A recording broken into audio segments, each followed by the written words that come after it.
உயிர்த்தெழுதலை குறித்த நம்முடைய நம்பிக்கையை, விசுவாசத்தை அது வலுப்படுத்துகிறது, புதுப்பிக்கிறது. நாம் இப்பொழுது விசுவாசம் விசுவாசம் என்றே பேசிக்கொண்டிருப்போம். ஆனால் உயிர்த்தெழுதல் என்கிற அந்த படிப்பினை நாம் வேதத்திலிருந்து பெற்றுக்கொள்ளும் பொழுது நம்முடைய விசுவாசம் நம்பிக்கையாக மாறுகிறது. Our faith becomes hope. இது ரொம்ப முக்கியமான காரியம். நாம் விசுவாசத்தை பேசுகிற அளவு நம்பிக்கையை பேசுவதில்லை. ஆனால் விசுவாசம் பேசுகிற அளவு நம்பிக்கையை நாம் பேசினால்தான் நம்முடைய கிறிஸ்தவ வாழ்க்கை இன்றோடு இக்காலத்தோடு முடிந்து விடாமல் இனிவரும் மகிமையை நோக்கி நடை போடுகிறதா இருக்கும். உயிர்த்தெழுதல் என்கிற பதம் அல்லது என்கிற சத்தியம் அல்லது என்ற பொருள் புதிய ஏற்பாட்டிலே குறைந்தது 40 முறை வருகிறது. நீங்கள் நன்றாக கவனிக்க வேண்டும். இயேசு கிறிஸ்துவின் பிறப்பு 4 சுவிசேஷங்களிலே 2 சுவிசேஷங்களில் தான் உண்டு, மத்தேயுவிலும் லூக்காவிலும்.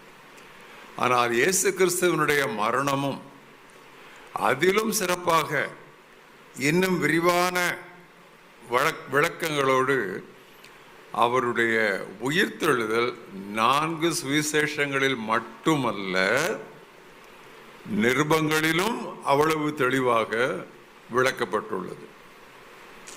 ஆனால் இந்த நாட்களிலே கிறிஸ்மஸ் என்கிற ஒரு நிகழ்வுக்கும் ஒரு வைபவத்திற்கும் ஒரு கொண்டாட்டத்திற்கும் கொடுக்கப்படுகிற முக்கியத்துவம் ஈஸ்டர் அல்லது உயிர்த்தெழுதலுக்கு கொடுக்கப்படுவதில்லை. ஏதோ ஒரு ஞாயிறு ஆராதனையோடு அது முடிந்துவிடும்.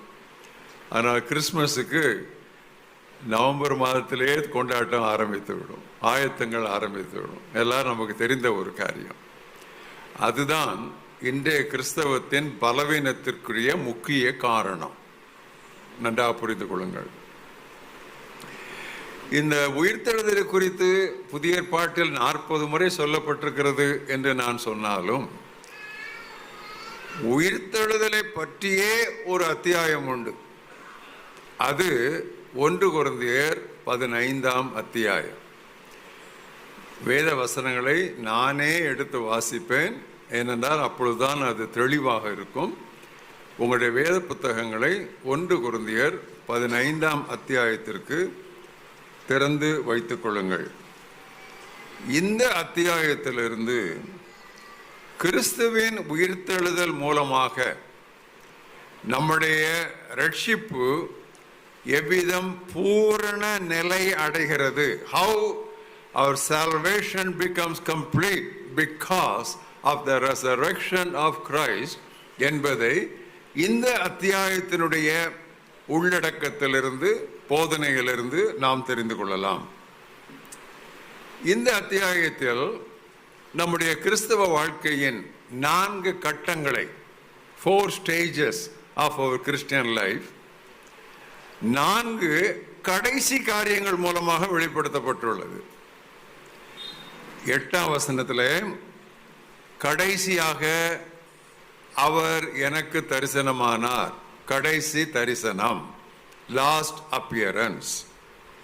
26ஆம் வசனத்திலே கடைசி சத்துரு, லாஸ்ட் எனிமி.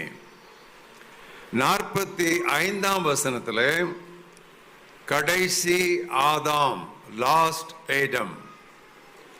52ஆம் வசனத்திலே கடைசி எக்காளம், லாஸ்ட் ட்ரம்பட்.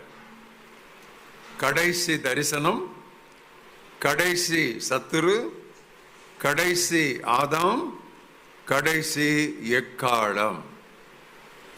இந்த 4 காரியங்களின் அடிப்படையில் கிறிஸ்தவ வாழ்வின் 4 முக்கிய கட்டங்கள், முதல் கட்டம், இடைப்பட்ட கட்டங்கள், முடிவான கட்டம்.